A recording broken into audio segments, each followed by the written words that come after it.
Cashflow Diary podcast, episode 515. Welcome to yet another exciting episode of the Cashflow Diary podcast, the podcast that teaches you insider tips, tactics, and strategies for creating leverage streams of cash flow into your life. Learn from top-performing entrepreneurs, business owners, investors, and thought leaders from across the globe as they share their secrets to success. Like what you learn on this and other Cashflow Diary podcast episodes? Go to learninvestingnow.com and sign up to receive powerful tips and information that will help you succeed as an entrepreneur and investor. Now, here's your host, investor, entrepreneur, business owner, educator, speaker, author, and master facilitator of Robert Kiyosaki's cash flow game, Jay Massey.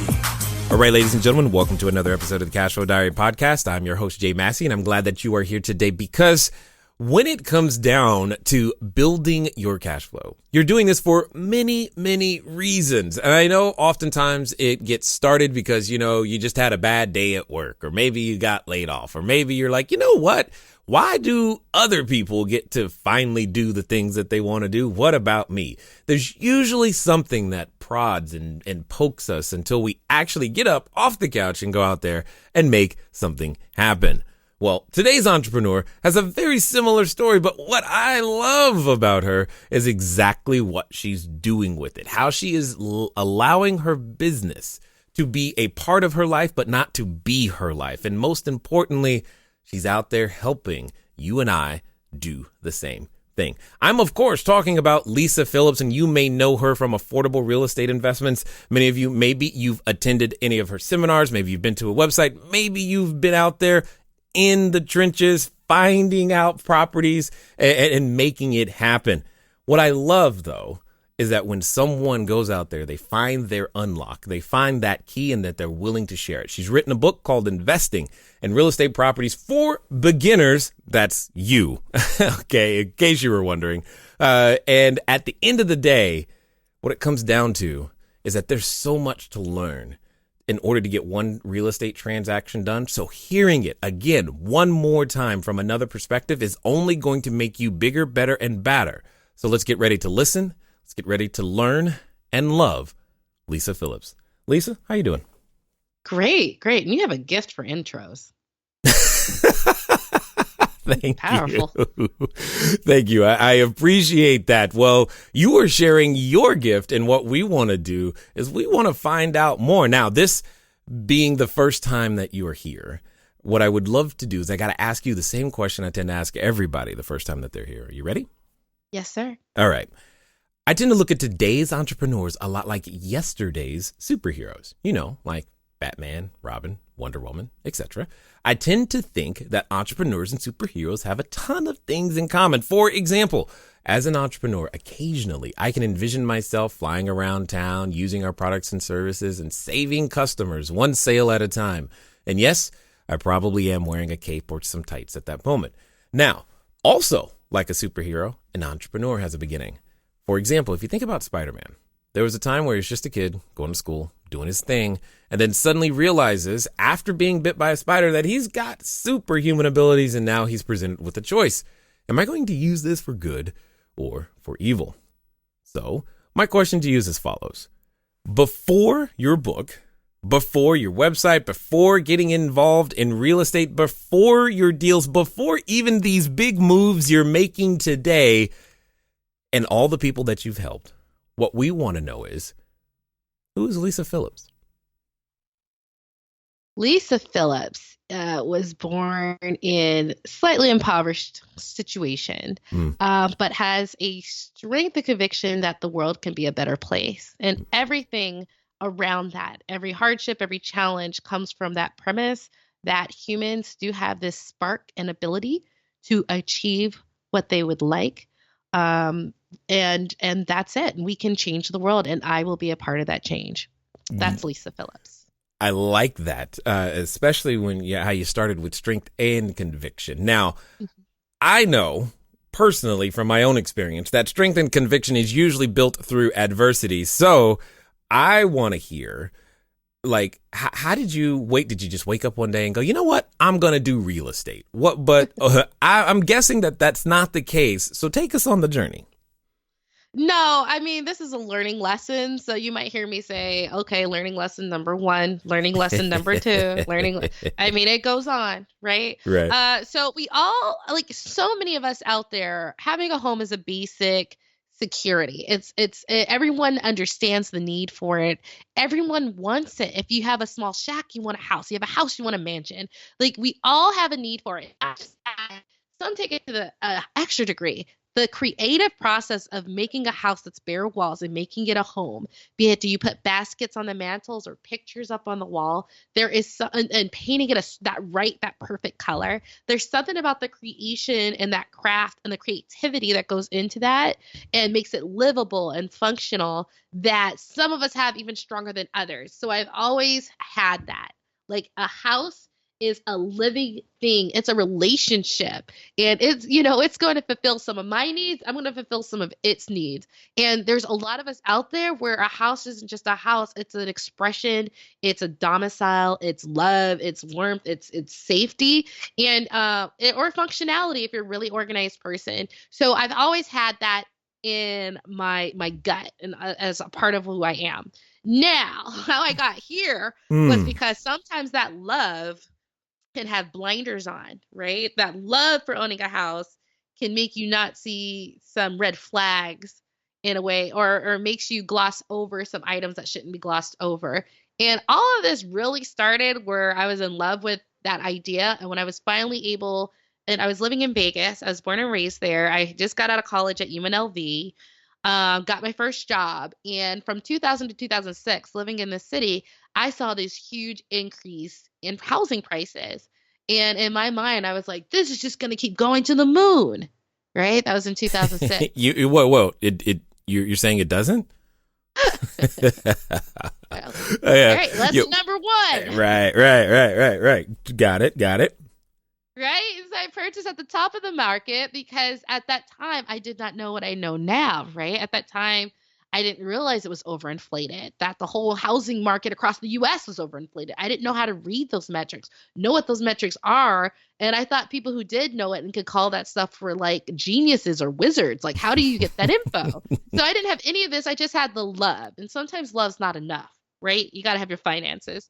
And so I didn't have my finances straight. And I thought it was perfectly sane that I get 2 paychecks a month, an entire paycheck went to paying the mortgage. It was overpriced. And in my mind, I was like, that was okay. I can just sell it later. And what happened was that it sold, but in a foreclosure. So I'll tell you a little bit of how we got there. So I was there for about a good year before I got laid off. And the only job I could get that was matching the price, what my current salary was in Ohio. So I flew out to Ohio and I had to pay, I got a renter, but that's lesson number 2 is, you need to make sure whatever you buy or purchase a house, even if it's your primary, that the rents of the neighborhood cover the mortgage in case you have to leave. I know that doesn't sound like a big deal, but it can save you a lot of pain if you ever have to leave unexpectedly. And it's just something that's an indicator of a housing market that is overinflated. I remember I was in Ohio in my second job and I was paying $900 a month for the Vegas property because the idea of a foreclosure wasn't in my head. I was like, I got to keep it going until I could get back. And that's so much money. And that was just to keep it for what market rent was and me having it rented out and paying the note, right? And so I learned the hard way about an overinflated housing market. And so that was lesson number 2, which I've carried with me to this day.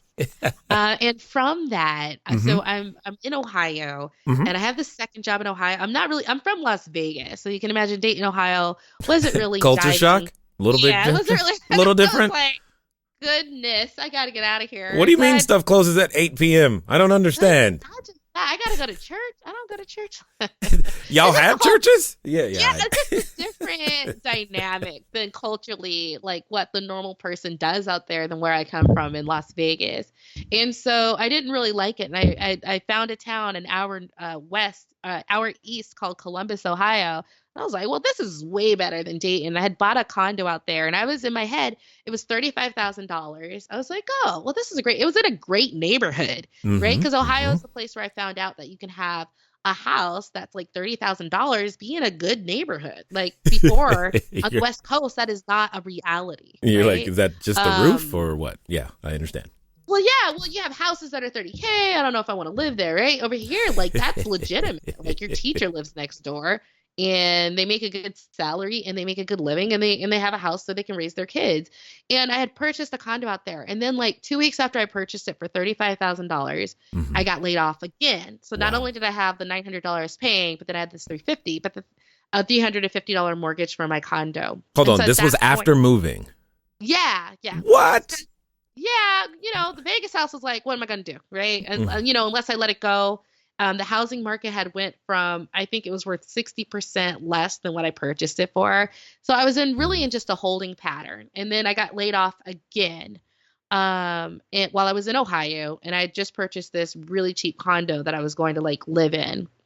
So at that point, I had to let the Las Vegas house go and foreclose. And I moved into the Columbus one.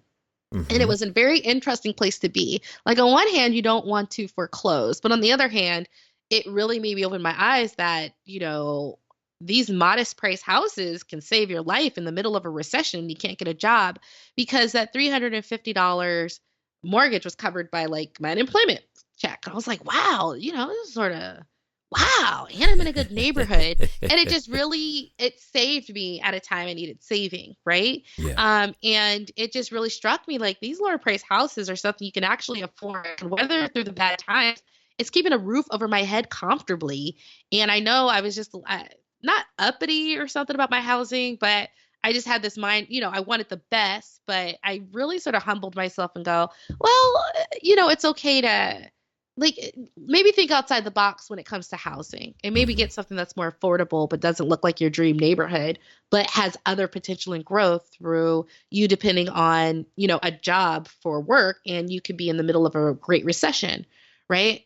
And so that started it. And then when I went out to DC, I was like, okay, I rented it out, my condo. And I was like, let me get another house. Are there other houses that are $30,000? Because in my young head, it was like 9 years ago, I was like, oh, okay, if I make $70,000 a year, I save half my money and then I can do it. And then when you're single, you can save half your income, right? It's whoa. Hold on. You can't. Say that again, because there's more people who need to hear that. Because right now, I heard somebody either pull off to the side of the road, get in a car accident, like, what?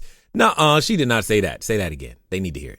I did, because when you're single, you can choose what level of savings. You can choose, do you get a roommate? Do you room in a house with 3 other people to save a ton of money? Do you live in the outskirts? It's just you. Whereas now that I have a husband and a daughter, well, when we first got together, I was still in my frugal mode because I had just gone through all this foreclosures. I was unemployed. I couldn't get a job. I just came from this, relatively humble existence to working again. And I was still in frugal mode and my husband was not. He was like, you don't want to pay money for anything. You are trying to do all this stuff, trying to save money.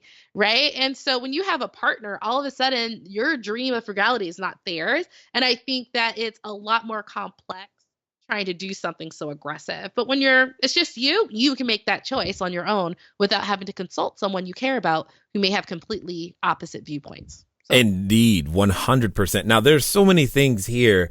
Although I do like the fact that you you said that you didn't know how to read the metrics and you figured they had to be wizards. And I'm thinking, well, I don't know if Hogwarts teaches that type of stuff, but I hear you. But one of the things that I think that I want to dig into for just a small moment, and I think requires other people to hear it multiple times, is that you were experiencing a pattern where, meaning you saw the market go up. In your mind, you're thinking, this is going to be great. And keeps going, no problem. I'll sell it later. What's the big deal? But then you get laid off not once, but twice. Yeah. And then you have to make some decisions because there's many people listening have been laid off before. And many people listening have been in foreclosure, but you made a decision. You were saying, you know what? I have to let that house go. But you also made a different decision other than let me just go back and get another job. To me, that suggests courage. And I need to know where that comes from.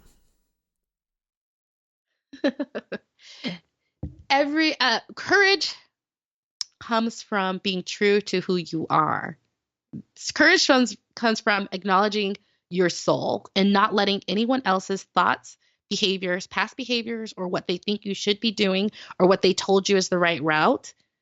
And listening to your soul first is where courage comes from. Because at the end of the day, everything I've done, everyone else is like, I don't know if this $30,000 thing is going to work, Lisa. Or you know what I mean? Or I don't know if you should go, like everything I've done, there have been other people outside of myself who suggested otherwise, or maybe this won't work, or maybe you're being too risky.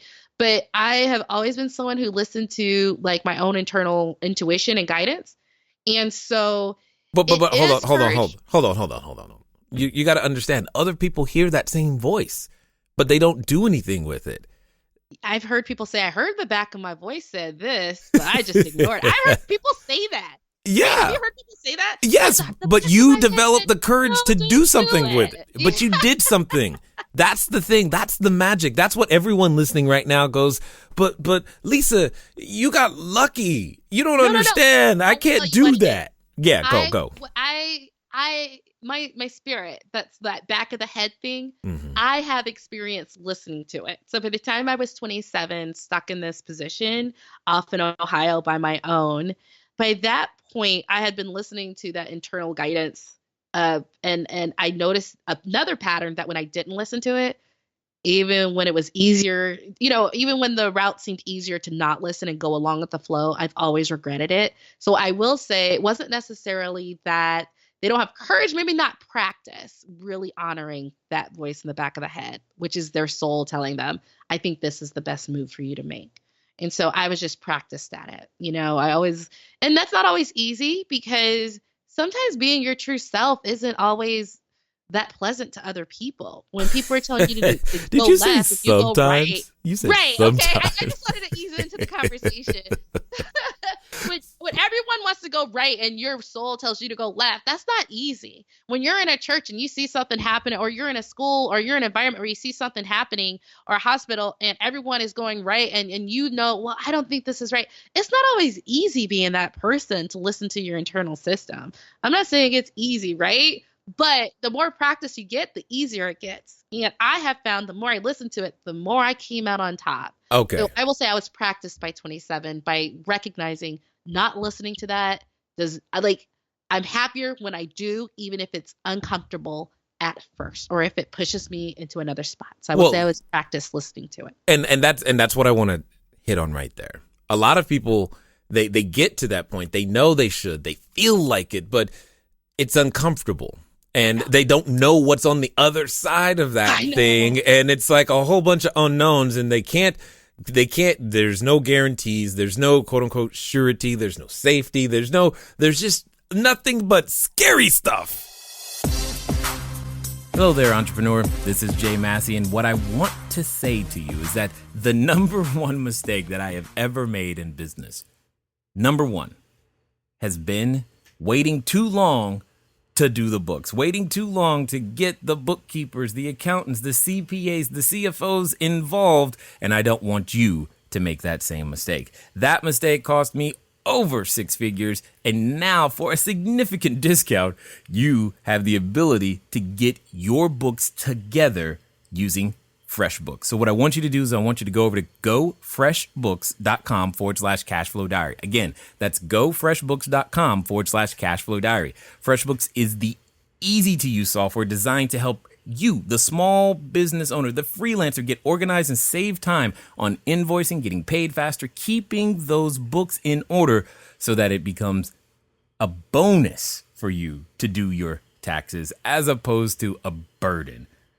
Go over to gofreshbooks.com/cashflow diary and get started today. And now let's get back to the rest of the story.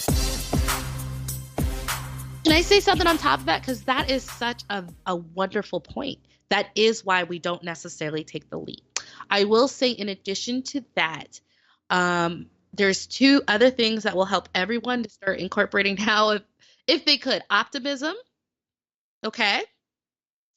And something that takes a little bit more time, confidence in themselves to be able to figure something out or ask for help. And I think the optimism can be slightly easier depending on most people's personalities. The confidence part to go, I can figure something out, or I can ask for help, or I can get help. That can take a beating as you grow and you mature and you realize things aren't what they are. I can't acknowledge that it's not always as easy for people to be confident that on that other end, even if they listen to themselves, that it will be all right. I guess they're just going to have to continue to listen to stories like mine and other people who've been, to some levels of the bottom and got out on the other side. Those motivational videos on YouTube's, I mean, they really do put some things in perspective. I mean, they really do. I'm with you. Of inspiration or optimism or confidence that you can weather through some of the worst things that people have weathered through. And so if you make that a part of your consciousness, that will help. Okay. You are those times. So here's where we are then. Let's pretend that we can get to that point. We're with you, Lisa, but here's this other remarkable thing that you did, and I don't know if you thought about it. There's been a lot of individuals who have had, I don't know, they go to a restaurant, they had a bad meal, they never go to that restaurant again. They had a relationship, it didn't go well. They're like, you know what? I am done with people. Yeah. You went through a situation in real estate that was not positive, we'll say. Right. Not at but all. Then you said, after being laid off, you know what I'm going to do? I'm going to go make real estate work. So help me understand that. Oh, that makes me laugh. I think it's easier when you see your lessons learned, if you can take the moment. And, it's by myself enough where like I could take the moment and think and reflect. And in that reflection, I saw the learning lessons. I was like, last time, this was way overpriced. It was like one whole paycheck. This time, it's like less than any. Like I could mystery shop, which I literally did. I was like mystery You shopping. too. I did to like make, I did. a free lunch and I get like a free dinner and I get reimbursed. Oh my God, you are the first person that I have interviewed who said anything. I mean, my wife and I, we love, oh man, we would crush it. I go to Meal, restaurants movies, I would never go to. oil changes. Oh, the movie. Yeah. So all day long. Definitely a Jiffy Lube. That's It was lessons learned. And that is why I went and did it again, because the love of a house and the creation process is still with you, right? That's true. And I was like, so lessons learned, get something you can easily afford, right? Even if you got laid off for 6 months, you could afford it with your savings or with what you're normally doing or with part-time jobs. So that was one of my learning lessons. Two, yeah, I think that was it. I just learned about the economics so much more fundamentally. It made it comfortable. So I finally, before I left, got a roommate, and she paid $600 and $650 a month. Well, because of that decision, it was so low economically. I knew that covered, the mortgage, and it covered my utilities, like my phone and my cable. So I was, towards the end, it was really comfortable. So I went into it again because I felt I learned the lessons the first time. If I had not learned those lessons, would I buy again? Maybe not, but it was just really clear that I just had such a shaky economic base and that I really had to get clear and figure out, all right, next time I'm going to do it this way, next time this way, next time that way. That's what made it comfortable, that reflection and learning. You had to learn. And what I like about that, it's when we go out there and we make an outcome that wasn't what we originally intended, what happens is that we've just gathered a whole bunch of information, and oftentimes we can throw that away, try something completely new. And I'm like, you just paid full price for the lesson. You might as well go make it profitable now with a discount. And that's what you do now. You offer these lessons at a discount, which I think is amazing. And you go out there and you help people to make fewer and fewer and fewer mistakes, which is great. And it's a lot of work, nonetheless. But I've got to ask you, because I get the question, why do it, Lisa? Why do I help people? Oh, You should have seen that one. Oh, that's such a funny question, because I actually have a pretty small portfolio. I had 4 properties. Now I'm down to 3 because I sold one. So I never had like a huge portfolio, right? Mm-hmm. And I know before I started going to YouTube and telling people, I was like, man, I got to tell people about this. They are missing out. I know people are telling this, but you just need to do this, this, this, and this, and it works. And my husband, different person than we're not the same. We grow because we're so different. But yeah, he was like, don't you need 20 houses before you go out and tell people about it? Because in his mind, where he comes from, with modesty being such a big deal, like you would never dare put yourself in front of someone as an expert if you didn't have that bona fides. And he comes from a different culture. So that's him. But why 20? Where did that number come from? Like, that's just, that seems so arbitrary. I don't know. REI is like 20 houses. It's like you made it. It just, or units is like you made it. It just is. It's like that number, a golden number that people could see. And I remember when he said that, and I was like, I thought about it for like 3 seconds. I went, nah, I got to get this out there. And so I'm just going to say, like, why I did it is because I was just like, this is a missing opportunity. There's people like me who came from these type of neighborhoods, working class, lower income, minority neighborhoods. They're people who look just like me and know they can go back here, find a house that's affordable in their price range. You know, people pay more for their Jeeps than, you know, I think for a property that they need money every single month. Shh, you're telling secrets now. Go ahead. Right. Well, I just got a Honda CRV, and I think the mortgage was 405. Like my car note's 405, and like the house in Columbus that makes me $750 in income every month is 350, and I think it dropped to 260. Right. So there's something that's a little skewed. Like this works, right? And so I just had to tell people because I was like, because of the way we do it, because they're so low price, you can pay these properties off. Like I've been doing this for about 8 years, and 2 of the properties are fully paid off, right? So that means I get the full $900 a month check. So it doesn't take you too many before you get to financial freedom. Now, it's not replacing my salary, right? But I was laid off the 3rd time. I'm just not the best employee, okay? I'm a great business owner. I was laid off the 3rd time when I was at like $2,000 a month in cash flow. And I remember 2000 wasn't replacing my salary because at the time I was an IT professional, so in the 6-figure category at that time.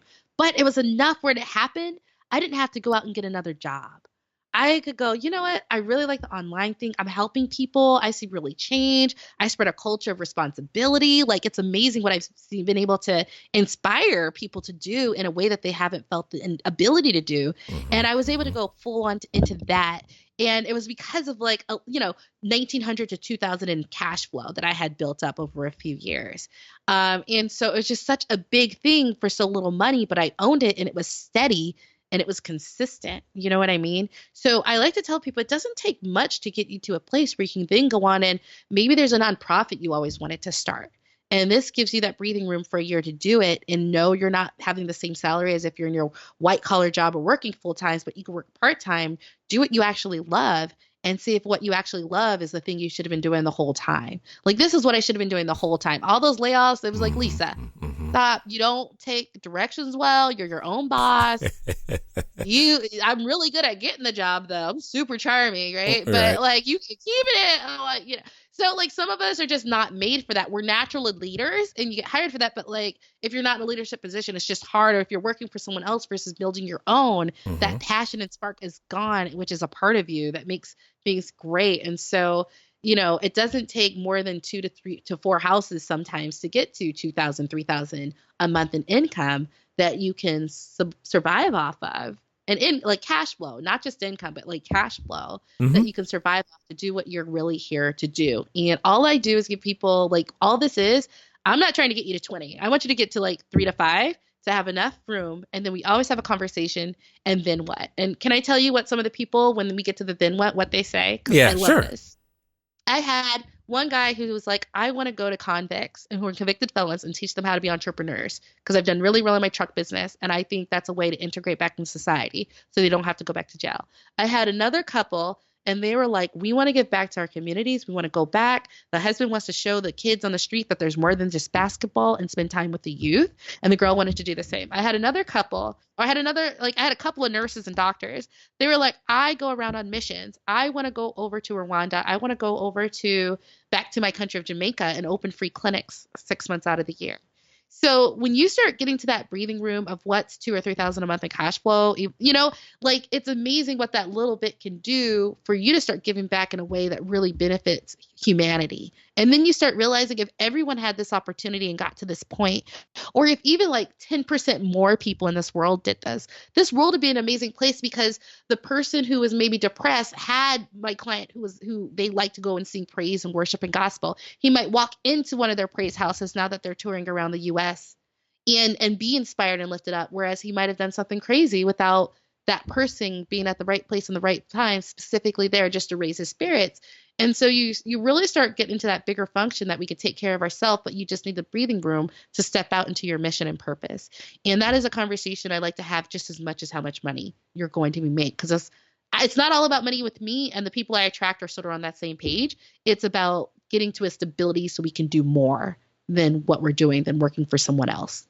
Yep, 100%. Now, there's one thing that you said, though. You said if everyone had the opportunity. I tend to think that everyone does have the opportunity, but it takes individuals like yourself to make that opportunity more probable. It's always been possible. It's just now more probable because they can look to and Lisa and go, you know what? She did it. I need to do it. You just need to see it sometimes. Yeah. And I think that's really what it's out there doing. Now, I also believe that a number of individuals who have been listening this entire time have fallen in love with you and would love to find out how they can track you down, find out more about what you got going on online. What's going to be the best way for them to find you?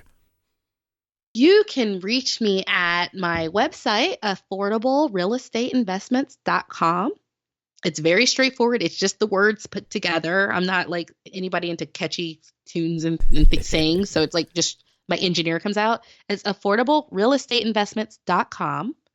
And you can also reach me on my YouTube page, where every week now I have about 6 years of experience helping people all over the country invest. And so now I'm starting to do videos that are updated about, well, what's going on now? What are the changes? What do you do now in a different way that you didn't do 5 years ago when I started doing this? So you can catch me on my YouTube channel at Affordable Real Estate Investment. I mean, youtube.com/user/affordable REI.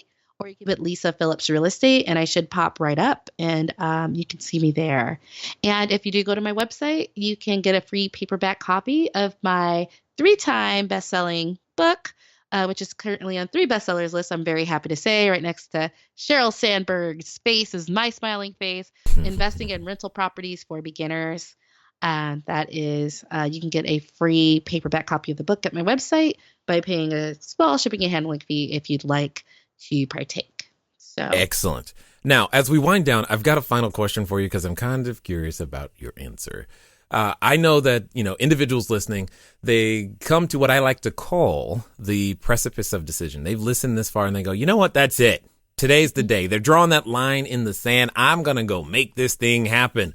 Whether that means they're going from their job to getting into business, or they're going, you know what? That's right. I can go from 5 to 6 to 7 figures. It's all good. It's a way to make it happen. But like I know, Lisa, that when we reach these precipices of decision, we often have a companion, and that companion comes in the form of a voice. And it's a voice that reminds us of how it didn't work last time. And you're going to do what? I mean, didn't you have a foreclosure? And oh my God, no way. No one's going to listen. Voice. And for some people, they're related to that voice. So my question to you is as follows. Let's pretend that this time is going to be different. This time, they're actually going to do what you say, and they're going to do so in the next 24 to 48 hours. What would you suggest that they do? Interesting. Okay. First, I will tell them to go off quietly by themselves and get really clear about what it is they want, because you need to keep that vision in your head every day when you wake up. Every time something happens, you got to be real clear on what you're doing, and why you're doing it.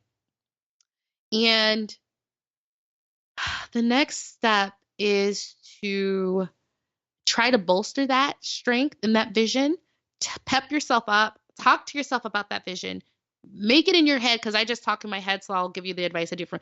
Talk to yourself in your head about what that vision can do and how good it's going to be, right? and do it until you're convinced. Because I don't want you telling other people until you're convinced. And even then, telling other people, like, unless it's need to know, like, keep quiet on it. I don't.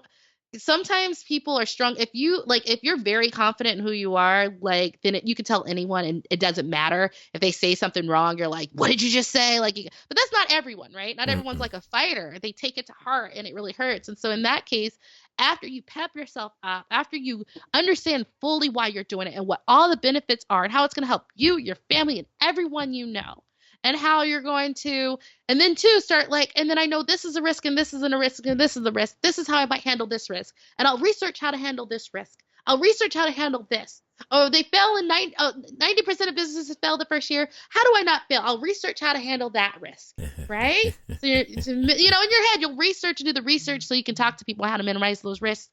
Then once you're pumped up and you know your talking points, if anyone asks you, and for yourself, that is when you choose, okay, what path am I going to take to get there? And how am I going to do it with my constraints? So I think the big part is just being so clear on what that vision is, because it might be big, it might be extreme. You got to be so clear, because that's what's going to get you up, because you know what you're working for is so much better on the other side. Like, it's so much better once I do this. Secondly, that research just makes it so you're going into it knowing that this could happen in this, but you sort of researched and did your own internal guidance and came up with different ways of how you're going to mitigate that. And sometimes in coming up with those different ways, you might look back and be able to help a lot of other people follow your same path. So it is a thought process that has value, especially if it can be a learning moment for someone else. And then the third part is start acting on it through the path that you're going to do. I wanted financial freedom. I first chose real estate investment and then passive income. And then there's different, I made a book. There's different ways I can do to bolster the same goal. But I do have those moments where I just think about, wouldn't it be nice if I'm making 20,000 and I'm in Thailand? Oh my God. And I don't have to stress, and I can help people for free. My courses will be free. I love it. Right? I love it. To more people, you know what I mean? So Yes. I think if you do that, that is an energy you create and that you're putting in yourself, and that energy stays with you. And so have your daydream sessions and make them fun. I guess I've always had fun daydreams because I go for it. Like, one of my vision board things is like private jet. I'm like, I'm just not going to go modest, like go big. I don't know. It just really helps for you to get fun. And then those thoughts and that memory of those thoughts can like really get you through a lot of the challenges that might come up as you go into this new endeavor. Nice. And get a coach. I don't know. I'm really big into business coaches. So if you can, like, talk to someone either informally or pay them, whatever it takes, if they've been really successful, to teach you how to do it. I always have 2 to 3 coaches. Like right now I have 2 to 3 coaches. They're spiritual coaches, they're business coaches, they're real estate investing. You will not see me without it. Right. Man, it's just, I saw the biggest jump in success in all of my businesses with them. So that's something people overlook. They want to do it themselves. And that just depends on you. I'm too impatient of a person, but I know it's been integral into tripling like my success way faster than if I would have done it on my own. So don't overlook it. Invest in someone who can help you. It's 100% worth it if you find. And not everyone I've invested in has been good. I had some bad apples, but I found I got some other value from them, not directly what it was. So it's not like necessarily all an A, but if 90% that's 90% of your life that you jumped into the fast lane and got a little bit closer to your goals. Love it. 100%. I mean, it's very important. First of all, the thing that you said about being clear and knowing what and why you want it is by far 90% of the battle for a lot of individuals. So I definitely appreciate that. I appreciate the energy with which you share the mission, the passion, the vision. And real estate is just a tool. I can hear it in your voice. It's the tool to help you get to where you want to go. And I hope everyone else heard that as well. But let me be the first to thank you for taking the time to share your knowledge, your wisdom, as well as your insight here with us today at the Cashflow Diary. Thank you. I had an amazing time, and I love how your questions go so much deeper than just money. It's more about those bigger questions or like knowing yourself. So you have a true gift. You like your podcast speaking voice is great. Your questions are great. Like, you have a true gift. So I am honored that you had me on your show today. All right, ladies and gentlemen, you know what time it is. It's time for you to move at the speed of instruction. What does that mean? That means that today you need to get over to affordablerealestateinvestments.com, or you need to go get the book, or you need to go to the YouTube, or you're going to do all of those things. Why? Because it's time for your action to get started. You have waited long enough. Today is the day. Someday is not on the calendar. It is right now o'clock. Get it done. Because you know you just heard something that got you excited. And more importantly, you know that it's possible and probable for you. Ladies and gentlemen, it's been fun talking to you today. I look forward to talking to you soon. Until next time.